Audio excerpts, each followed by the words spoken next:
Hitting revenue targets is hard and requires constant hustle. Last quarter's success is already forgotten. Learn the mindset and tactics of today's most successful revenue producers in B2B marketing and sales. We call this the revenue hustle. I'm your host, Tom Hessen, navigating you on this journey.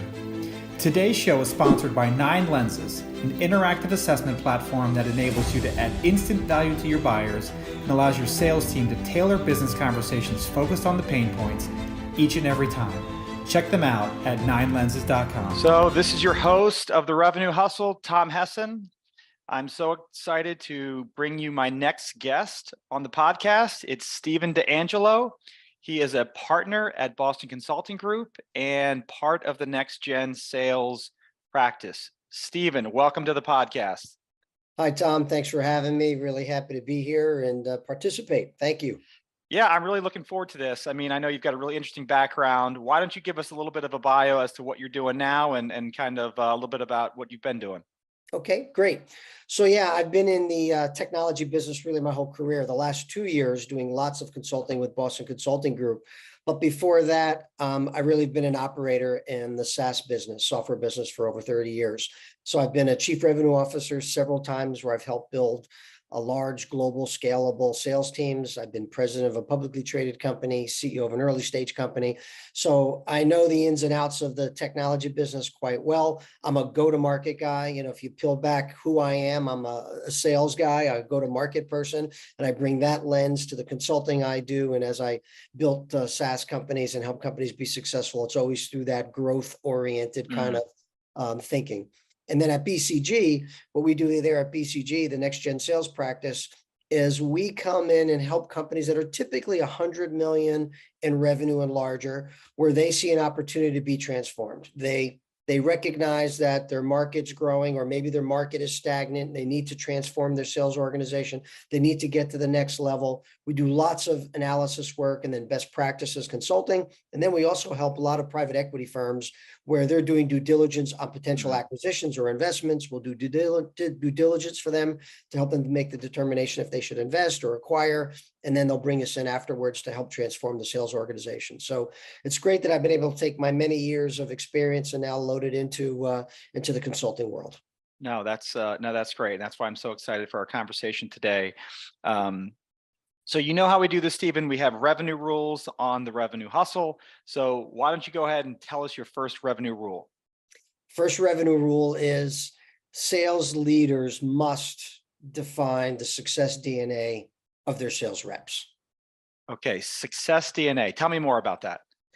Yeah, so let me define it first, and then I'll give a bit of a story about it. But the success DNA is, what are the specific behaviors and skills that your A players are dominant in, and that's what makes them A players. So defining what they are, creating really the preferred AE profile.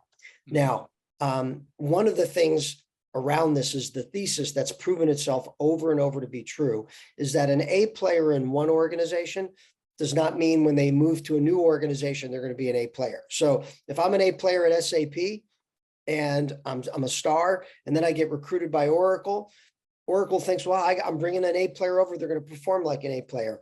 How many of us over the years have gone out and hired stars from somewhere else, but they didn't perform like a star with us? And the reason is there's a gap between their DNA, the behaviors, the traits that they execute, and their skills that they execute with what our A players are. We must define our A players, and then we should recruit to that.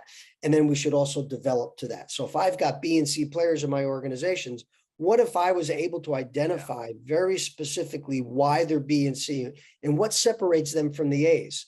If I could do that, I then can now enable them and develop them to get them to perform more like A's. And I have seen the greatest companies do this very, very well. In my world, I've been participating in 2 IPOs. I've been part of lots of companies, but 2 public offerings I've gone through. We did this extremely well in those. Wow. And the other companies I consulted, those that really are high performing, they do this extremely well. Well, and I think it's interesting, you know, because I get emails all the time, hire an A player, right? Like from a recruiter, a headhunter, like trying to source salespeople. So how did you first realize that an A player at company A is not an A player at company B? Was that just like firsthand experience, or how did you kind of like first see that in the wild? Yeah, it was a blend of things. First, I thought I was a great hirer. I only come to learn I wasn't so great. I was hiring A players, but they weren't performing well. So it was the observation, like, I'm missing something here. And then the second thing, the second way I've learned this is the first company that I was part of the IPO, the sales leader there, I give him all the credit. He would bring in an organizational psychologist to be part of the interview process. And when a candidate was making it to the end and we all were giving them thumbs up or her thumbs up, they would go to the organizational psychologist who had a deeper perspective of what makes us tick. And he would come back to us and say, sorry, I wouldn't go with this guy. We're like, what do you mean you wouldn't go with this guy? He's a perfect match. This woman here was better, and this is why I would go with her. And it started to enlighten us, enlighten me. And so each time that I got involved in companies, I made sure that we did this. So it was a real game changer. It is a real game changer. We actually at BCG are rolling out an offering combined with technology to do this for companies, because it's such an important thing to hire more effectively and develop more effectively. Yeah, and I mean, it makes sense, right? Because there's a number of factors that go into someone's success, right? It could be the technology itself, its position in the marketplace, not just that individual's. It's a lot harder to sell at a startup than it is, I imagine, at someone that's got a big brand behind it, right? Just at the 50,000-foot view. Yeah, exactly right. I mean, what's the maturity of your product, or what's the maturity of your market? Who are the personas you sell to? How technical of a sale is it, right? There's so many variables that go into it. Hey, I like to think that, I'm a star salesperson, but am I going to be a star everywhere? I'm not. It's about fitting. It's finding the right match. Yeah, and it seems so I don't know, obvious now when you say it, right? But I don't hear this in the marketplace. So, I mean, do you have any thoughts as to why that is? Yeah. So it's really interesting. I think during growth times, it's less of a focus, but during times like today, where it's more about profitable growth, and I'll explain more of that in a minute, it becomes more of a focus. So why is it not a focus when you're in high growth mode? When you're in high growth mode, the revenue team, the CRO gets this big number from the CEO and the CFO, and they know they're short on people. So now they have this big recruiting effort, and time is of the essence. Right. The sooner I bring them in, the faster I get them ramped, and then they could be productive. So what do we end up doing? We end up cutting short the very thorough process. As much as we think we're being thorough, hey, I just interviewed Tom. Tom's great. I got to get him on board. I'm going to give him an offer, right? I cut corners a bit. So that's in essence what happens. And I think, again, those sales leaders, those enablement teams that take the time and recognize this and really put the diligence in, it may take them a little longer to fill the spots, but they're much more successful. Right. The reason why I think it becomes more apparent now, because today the VCs are telling all our clients at BCG, they're telling all their early mid-stage companies, late-stage companies, hey, focus on profitability, cut your operating costs, manage it well. Oh, and by the way, you have to get more out of your salespeople. You can't just be churning. That churn and hire is a losing game. So now they're thinking more about this. They're being more cerebral about this and saying, okay, what can I do differently? And this idea of using behavioral science as part of it is intriguing for them. Yeah, I mean, that's very interesting to me, because how do you go and define what makes an A player at a specific client? Yeah. So the most rudimentary way would be simply as a sales leader or a group of sales leaders, say your CRO and some of your division vice presidents, you pick a team and you just kind of go off and spend a few hours and map it out. Let's talk about all the people, Mary Jones, Joe Jones, who are all the people that are A's? Let's map them out. What do they do differently? Like, it's a rudimentary approach, but they could, if they spend several hours doing it and then re-looking at it and re-looking at it again, they could come up with, hey, these are the attributes we're looking for. This is the kinds of things that we should be interviewing for. So that's a rudimentary approach, but I certainly encourage organizations to do this. Spend the time, just like they should be creating the preferred prospect profile. Who should we be selling to? They should be doing the preferred salesperson profile. So that's one way. Another way, the other end of the spectrum, is what we're doing at BCG, is to really create a scientific way of doing this through profiling your A players, profiling your existing B and C players through behavioral science, through surveys. We do a survey questionnaire. We're also looking at actually using kind of the meta environment to put a salesperson in a environment where it's where they can actually behave and go through various kinds of scenarios to identify what their dominant behavioral traits are, what their tendencies are, kind of a virtual reality environment. Right.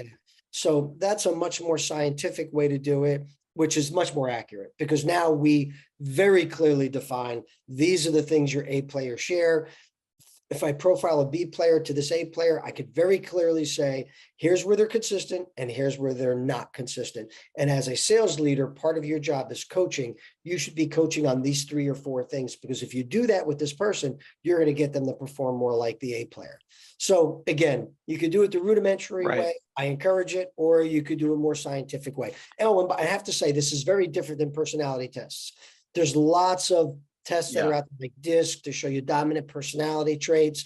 They're good, but they don't focus on very specific sales behaviors that are required in your organization, your DNA of success. And what are some just common behaviors or attributes that you are just modeling, right? Or evaluating, like their negotiating skills, their communication, like just give us 4 or 5 attributes that are commonly evaluate, whether it's good or bad, but just what are some common attributes? One, let me mention one and talk about it a little bit, because this is one that's really intriguing to me. This idea of need for harmony. This is one of the attributes that we measure.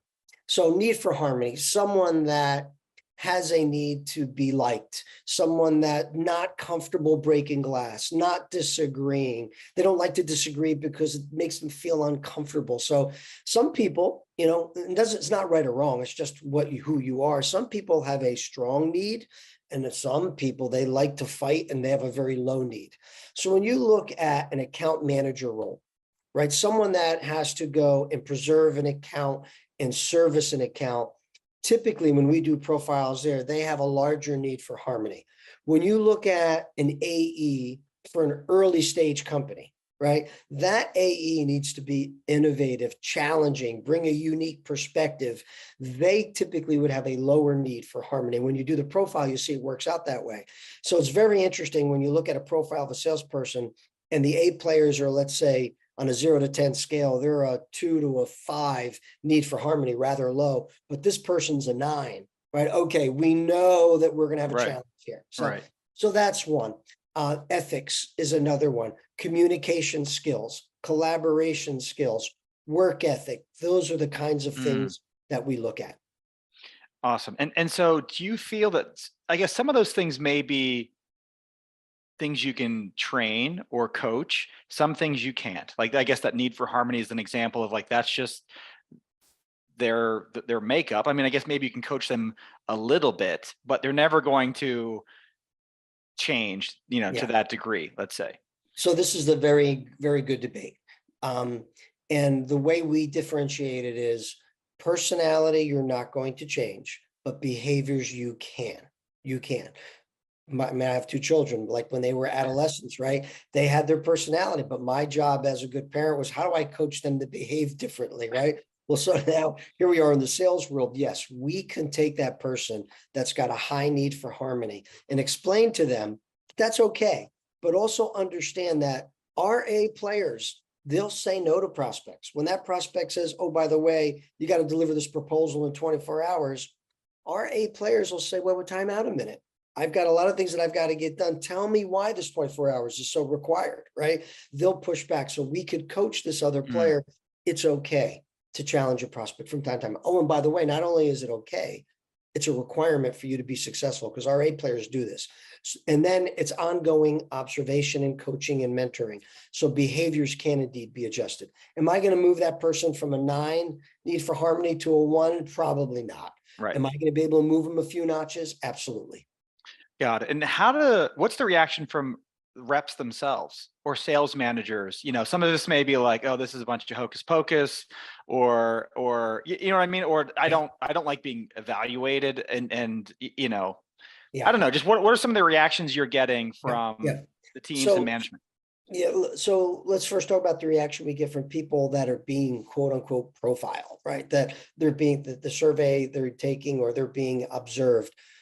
The reality is we're doing this so that we can help you be more successful because we're going to identify and share the results with you as to how you compare with the A players. And those areas where there's gaps, we're going to help you fill them so you can be more successful, make more money, achieve the goals you want, be more happy, right? It's a positive thing. Now to your question about the leaders. It really depends on the leader's belief. There are sales leaders that believe I only want A players, and if you're not, I'm firing you. I'm going to find the next one. I'm seeing less and less of that. I'm seeing more and more, and I give it to the younger generation of salespeople that are moving into leadership.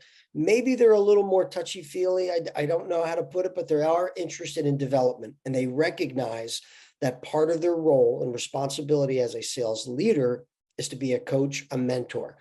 Part of just like a sports coach, part of my job is not just put the right players in the right spots, but now I've got to coach them. I've got to work with them day in, day out. And we're seeing more and more of the sales leaders are believing in that, and we're helping them achieve that. And so can you share just a couple of, just stories that just kind of where you've taken a client through this process and I guess you also have to translate that into a hiring need, right? Or you have to then test for these things. So we haven't talked about that, but I'm just curious, just kind of how you've seen this play out.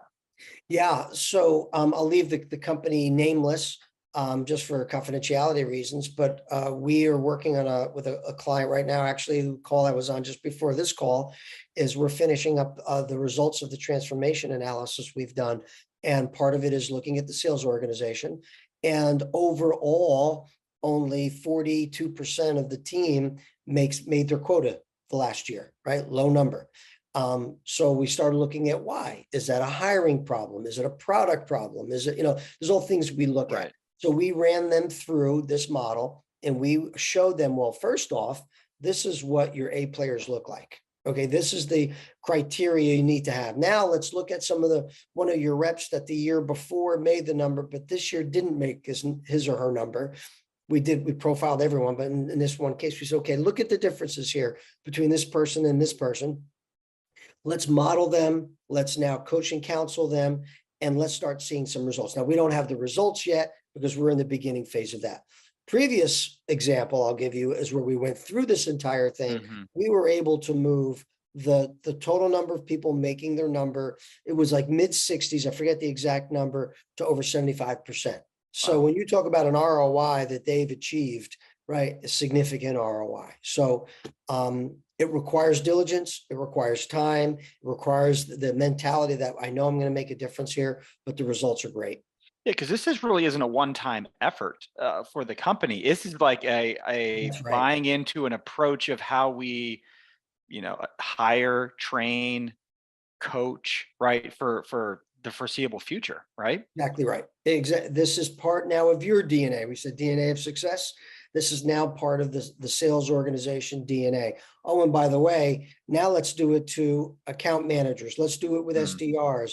How about we do it with customer success people, right? So now we start really optimizing the human performance. And we know any great company that has great success has great people that are performing really well, and we're helping them do that. No, that's fascinating. I think that brings a lot more rigor and a more repeatable, structured process to what is historically more of a, hiring is just kind of a difficult under any circumstance, right? I think sales is even harder because you're measuring a number of different variables, like you said. So I think this is really fascinating.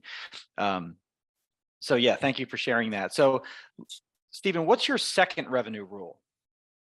Second revenue rule. Sales reps that win most often pick the right deals. So sales rep pick deals. Tell me more about that.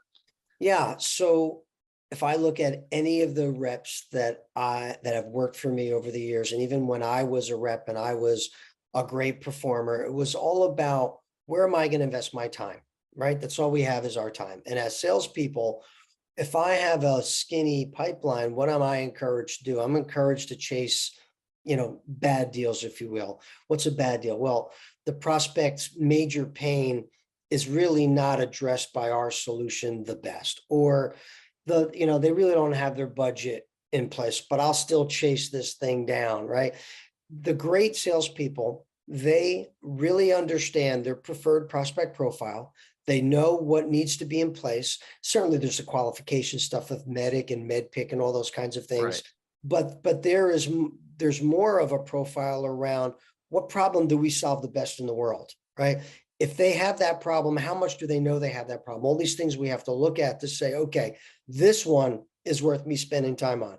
And I used to joke with my sales team. I used to say to them, rather than waste your time chasing bad deals, I'd rather you go play golf, right? Go play golf.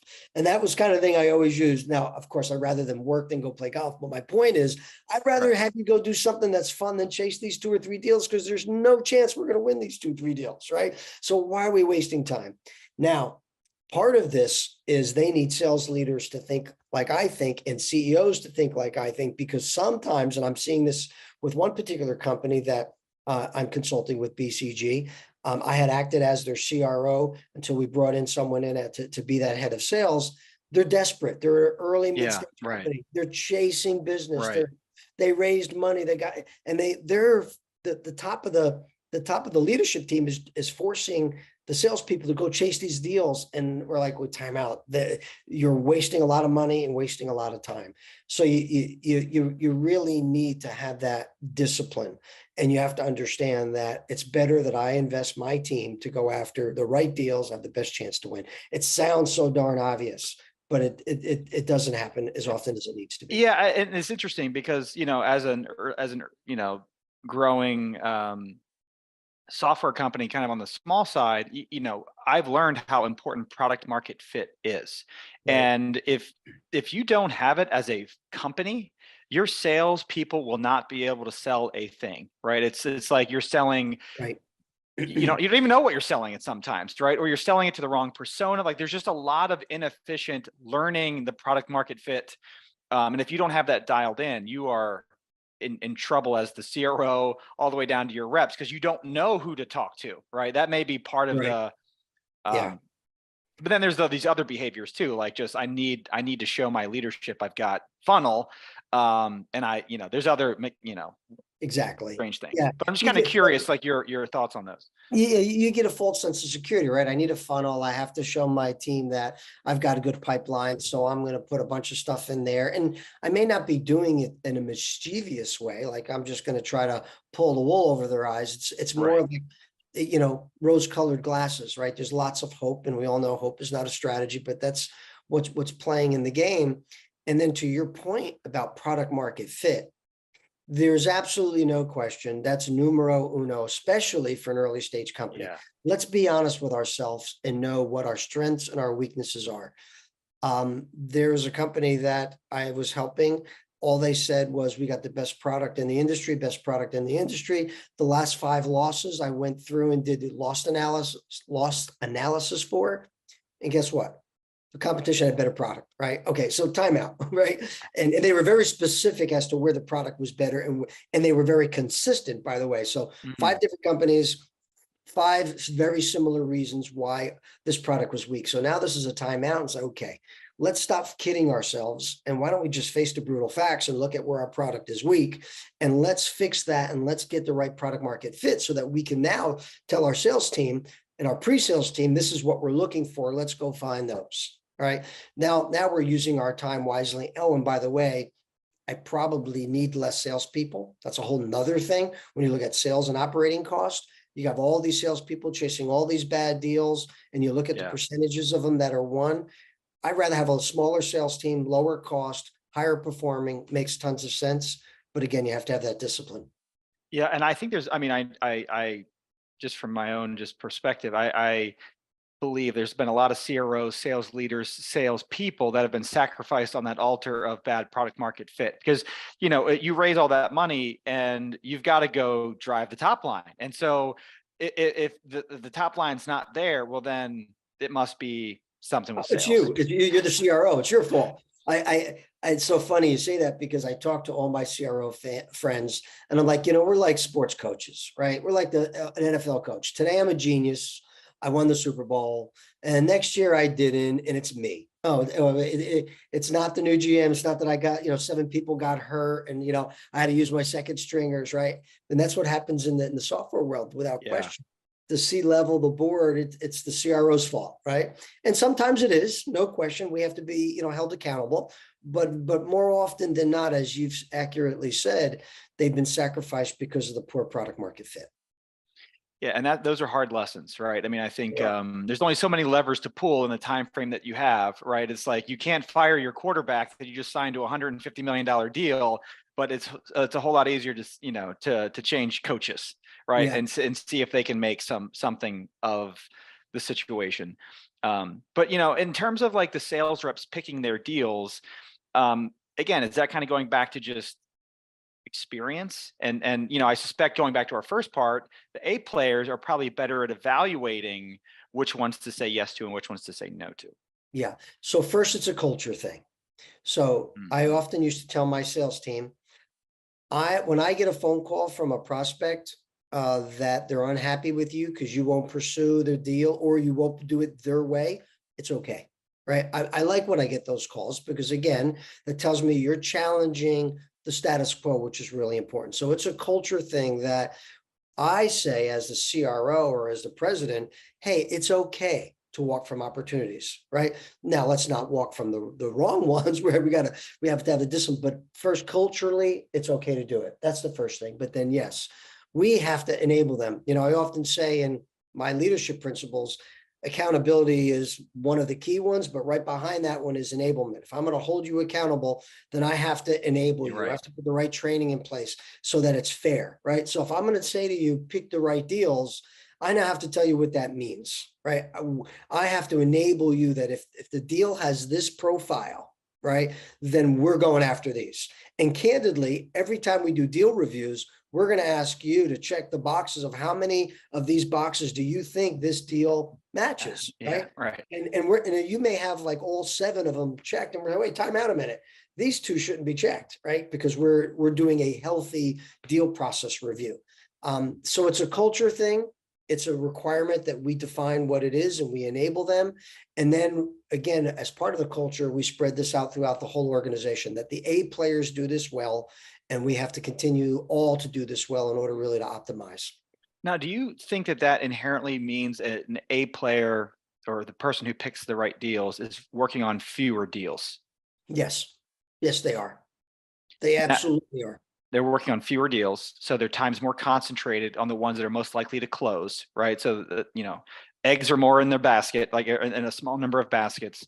And so does that mean like maybe the overall pipeline may shrink? So if you were to introduce this concept as a consultant, or, you know, you get hired and all of a sudden you see that total pipe number come down, yes, you have to somehow quantify the quality, right? As some other alternative metric, or that is correct. So I'm just kind of curious, like how that's now, there's an important thing to say about working fewer deals. Yes, they are, but it really also then depends on what's the market segment you're in. Are you a mid-market player and you close 5,000 deals a year, or are you an enterprise player and you're close 100 deals a year, right? So at first it depends. Right. But for the most part, yes, you'll be working less deals. And so when I introduced this as a hiring CRO, you know, when I was younger as a hirer CRO, I was so enamored by the opportunity, you go after it, and then you get burnt a few times. And then part of my interview process with you, say the CEO, you want to hire me as the CRO, I want to see where your head's at on this one, because I'm sharing with you that I'm probably going to dwindle your pipeline a bit once we both figure out what's the right preferred prospect profile. And I want to know you're okay with it before I come in the door, right? This is our game plan. right? So I have to set the right expectation, but then to your point, I then am required to define to you, this is why we're going after these deals. And this is why we're not going after these other ones. And you should check me. You should check and balance me as my CEO to make sure that I'm doing this well. And doing that over and over instills confidence in you and support in you. And then of course you start seeing us win deals. And there's less surprises, right? The worst thing a CEO, a CFO, or a board wants are surprises. So whether you have less surprises when you're doing this, and bad news and good news gets to you much faster. Yeah, and I think you bring people along with you, right? Because it's not just what you're doing as sales leadership off in some vacuum. Like, again, who's an ideal target or what is a good deal? That should be a leadership team decision, right? Not marketing, CEO, sales, maybe CFO from a margin and other things standpoint, but that should be a Customer success. customer success. Yes, right. Yeah, sure. Yeah, that should not just be a decision made off. Like that should be something absolutely. you're again, because everyone's got to buy into that, right? I mean, otherwise you're. Yeah. So it reminds me of one time I was doing this. I was a VP of worldwide sales for this company, and we were doing this as a team, as a sales leadership team. And the CEO founder came in, and he was known to be a rough around the edges kind of guy. And he said, "What are you doing here?" And I explained what we're doing here. And he said, "This is BS. We have such a great product. Everybody needs our product. Stop doing this. Just go out." And I'm like, oh boy, I'm in trouble. we're in trouble here, And then, of course, it took me lots of coaching one-on-one over a few cocktails to say, this is why we got to be doing this, and ultimately got him to buy in. Yeah, I mean, that is at that stage, it's hard, right? As a CRO, just because there's so many different variables, founder being one of them, product market fit, the product itself. So no, I can totally appreciate that. But thank you for sharing that. Those are great. So Stephen, two things. How'd you get into sales? And I want to come back and talk to you about your book. Tell me about how you got into sales. Yeah. So part of it was my DNA. I was the one that was, when I played Little League or for basketball team, I sold the most candy. I got all of those awards. I don't know. It's biggest part of my background. When I look at some of my aunts and uncles that were salespeople, I guess I got it in me. And then truthfully, there was the economic side. I learned early on that if you're really good at sales, you make a lot of money. And I was fortunate to do very well economically. And, I came from middle-class family, hardworking family, great family. And I always wanted more. So sales was one way to get there. And then it was the competitive side of me. I played sports as a kid growing up, and I'd liked the competition and winning and losing. And sales was that way. One of my first sales jobs, other than selling cookware door to door, I sold men's clothing in a very nice men's clothing store in a mall. And every person that came in was a game. Am I going to win this one? Am I going to lose this? Right. And I just really liked it. And then thank goodness, coming out of college, I started work for ADP, and ADP was a great place because they kick the crap out of you. They really grind you. You learn the grind, you learn the disciplines, they train you. And I was very fortunate to spend several years with ADP as my first job into the tech world. And it's been fantastic. Moved into leadership, like I said, 2 IPOs, and helped sell a few other companies. It's been a lot of fun. I've been very, very fortunate. And I'm very fortunate that I've worked alongside a lot of very smart people, a lot of great people that mentored me, taught me along the way. And I like to do that as well.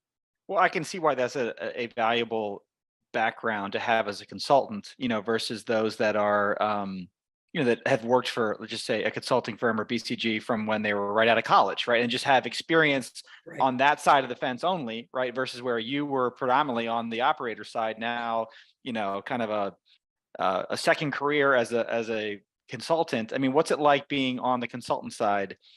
Yeah, it's actually a lot of fun. And you described it really well. When you look at the majority of people at BCG, they are very, very smart, analytical consultants, extremely smart. You look at the schools that they've come from, they're fantastic, but they're consultants. I bring the operator's perspective to it. And we make a great team. Each time that we engage with our clients, they bring all of this data, all the analytics, and all of the kinds of ideas around transformation. And then as the operator, and the client knows I was an operator, okay, this is kind of how I'm seeing it. And the CRO really connects with me. The Yeah. CEO connects with me, and we make a great team. It's worked out very well. The next gen sales team, Philip Anderson, who leads it, he's built a great organization of a blend of people like me and people like consultants, and it works really great. And I enjoy it. You're kind of giving back. And I always told I tell BCG, if I get that next operator role, that's another potential grand slam. I may go back into the other Back side. in the game. But until then, this is really a lot of fun. Awesome. So you're a recent author. Tell us about that. I am. Yep. Thank you. So yeah, I published a book called The Single Day of Peace. I published that about 1.5 years ago. It's an inspirational novel to help people live a more happy and successful life. And it really came out of my business world, right? So a quick story about this, working alongside of many successful people, billionaires, and those of which who were very happy and those that candidly were not very happy. And you're like saying, well, how can somebody that has so much money, so much success, whether they're a billionaire, whether they're an athlete, whatever, not be happy? And I said, there's lots of them. And I used to start taking, notes as to what did the happy people do differently than the unhappy people. So I had all this info. And I said, I'd love to write a book. I was a big reader on success stuff as I was growing in my career. I said, I'd love to write a book. I have this spirituality slant to me, and I think religion could be more effective in helping us all grow. So I combined this idea of a great leader and this idea of success principles, and I created this fictitious novel about a business person that moves out of business leadership into spiritual leadership and how he transforms his following. And I input all of these principles of the happy, successful people throughout the book, and then it ends with these 50 principles that if you live by these, you're going to live a more happy and successful life. So it was a fun thing to do. I really enjoyed it. Getting great feedback from people that read it is always fulfilling. It took me 6 years to write it through the busy business life. Yeah, right. It's very fulfilling, very, very fulfilling. So what's your faith background? My faith background is I'm Catholic. I call myself a rebel Catholic. So I use the Catholic religion as the foundation. And I'm still Catholic, but I challenge some of the things that go on in the Catholic Church that this leader challenged. And it's been read by Buddhists, Jewish community, and they all say to me, Steve, you use the Catholic community as your subject, but it applies to us too. Right. And the things that you write about are great. Yeah. But that's my faith growing up, and raised my children Catholic, and I'm still a practicing Catholic. Awesome. No, I think that's, I think the first book I ever read was 5 Dysfunctions of a Team, that was written kind of in that novel approach to business. I just was like, this is the coolest thing ever, because usually it's more just, stories of do this, don't do that. And to put it into a story, I thought was just, And I have to say, I stole the idea. I did. One of my favorite books is The Greatest Salesman in the World by Og Mandino. I was lucky that a cousin of mine, when I was in college, coming out, getting my job with ADP, said, read this book. It also has a spiritual slant, but it's all about a story. And there's 10 principles that, if to be the greatest salesman in the world, live by these 10 principles. So I can't take full credit for the idea. Lots of books have been written this way, but that was the first one that I was exposed to. And it's a great book. I encourage everybody listening to this podcast to read The Greatest Salesman in the World. It's a fantastic story. Okay, well, I'm going to put links to both those books in the show notes, so I'll make sure I get it on Amazon. I guess just send me a link. I'll add it there. But where can we follow you online, Stephen? You can follow me on LinkedIn, of course, Stephen D'Angelo. You can email me. My email is d'angelo.stephen@bcg.com. Those would be the 2 places, or you can even go to my website, the book, A Single Day of Peace, and you can contact me right through my website. So asingledayofpeace.com. And if you want to buy the book there or contact me, that's an easy way to get me. Fantastic. Well, thank you so much for coming on to the Revenue Hustle and sharing 2 rules, which were very unique. We haven't talked about both of those. So that was awesome. Fantastic. Thank you for having me. It's great. Yeah, let's do it again soon. Love to. Thanks. Appreciate it, Tom. You bet. Thank you for tuning in to The Revenue Hustle. This episode has been brought to you by 9 Lenses. Close more deals with interactive assessments. Check them out at 9lenses.com. See you next time.